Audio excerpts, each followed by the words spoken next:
The DeLorean, the billion-dollar dream that ended in an FBI drug sting, then Hollywood made it immortal. What if I told you one of the world's most famous cars was one of the biggest business failures in the automotive industry? A company that burned through hundreds of millions of pounds, built fewer than 9,000 cars, collapsed after just 2 years, saw its founder arrested in one of the most sensational FBI drug stings ever filmed. Yet today, its only production car has become one of the most recognisable vehicles on earth. This is the extraordinary rise, fall and unexpected resurrection of the DeLorean, the man who thought he could beat Detroit. To understand the DeLorean, you first have to understand the man.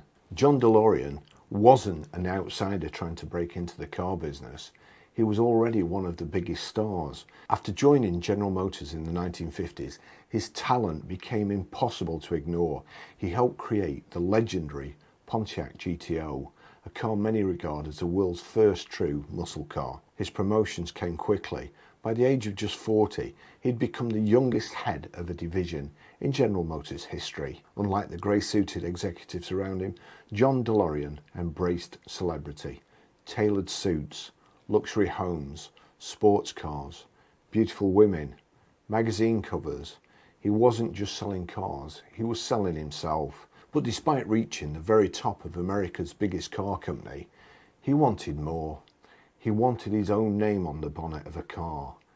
Building the impossible, in 1975 he founded the DeLorean Motor Company. His ambition was extraordinary. He wouldn't simply build another sports car, he would build the sports car of the future. The body would be brushed stainless steel, no paint, no rust, no annual polishing. Then came the gullwing doors. They made almost every other sports car look ordinary.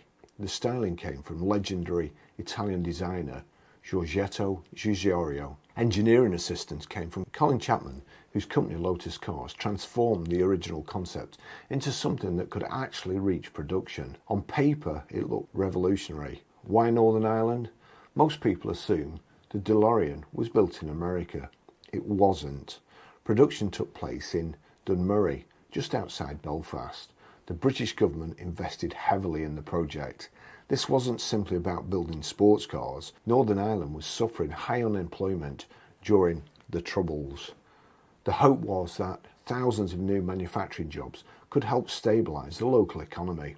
At its peak, the factory employed more than 2,500 people. Entire families depended on its success. The pressure was enormous. Unfortunately, reality rarely matches ambition.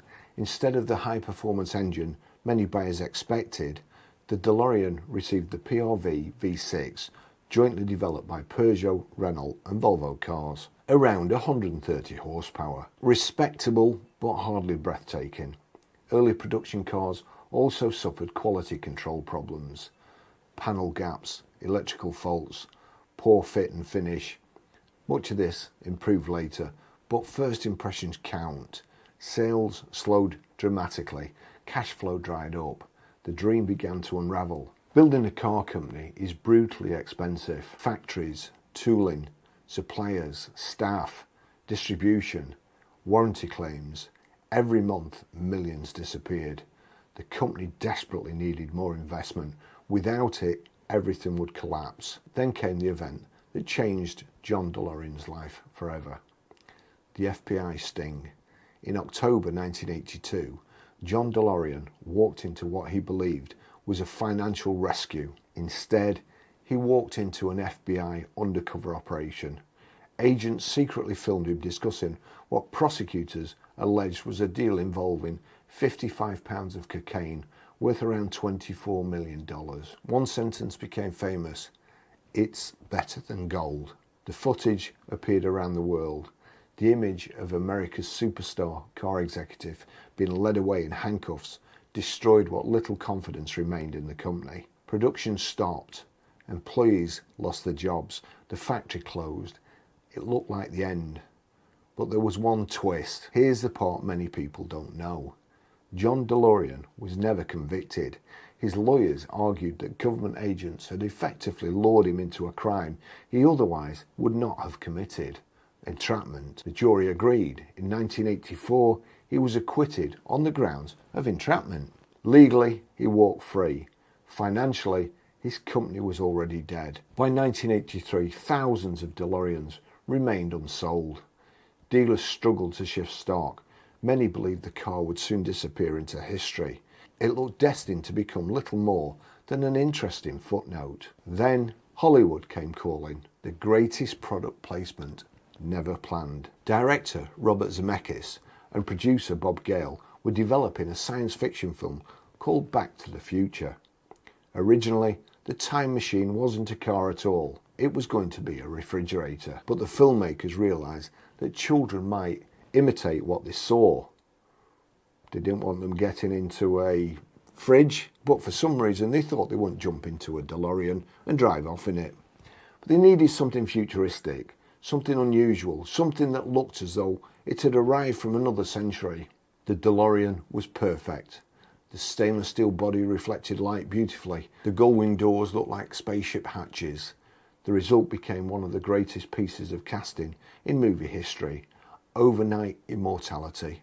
When audiences first watched the DeLorean disappear in a blaze of light, everything changed. The car wasn't simply in the film. It became the film. Even people with no interest in cars instantly recognised the DeLorean. Children wanted toy versions. Collectors wanted real ones. Owners suddenly possessed something extraordinary. Not because it was the fastest or the best built, but because it had become a cultural icon. Today, around 6,000 DeLoreans are still believed to survive. That's an enormous proportion considering how many were built. An entire industry now exists supplying replacement parts. Some companies even build brand new chassis. Movie replicas command huge premiums. Original low mileage examples continue to rise in value. A company that failed spectacularly created one of the world's strongest automotive collector communities. Why billionaires love stories like this? The DeLorean isn't really a story about cars. It's a story about ambition, about believing you can challenge giants, about risking everything, about spectacular failure, and about something no business plan could ever predict.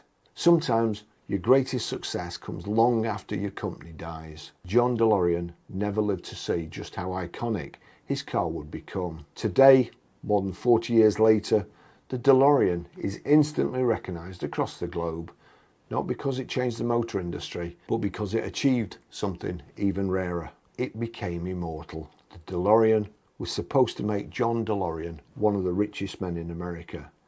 Instead, it destroyed his company, nearly destroyed his reputation, and left behind one of the greatest what-if stories in business history. But thanks to Hollywood, the dream never really died. It simply travelled through time. Thanks for watching. See you in the next video. Bye-bye.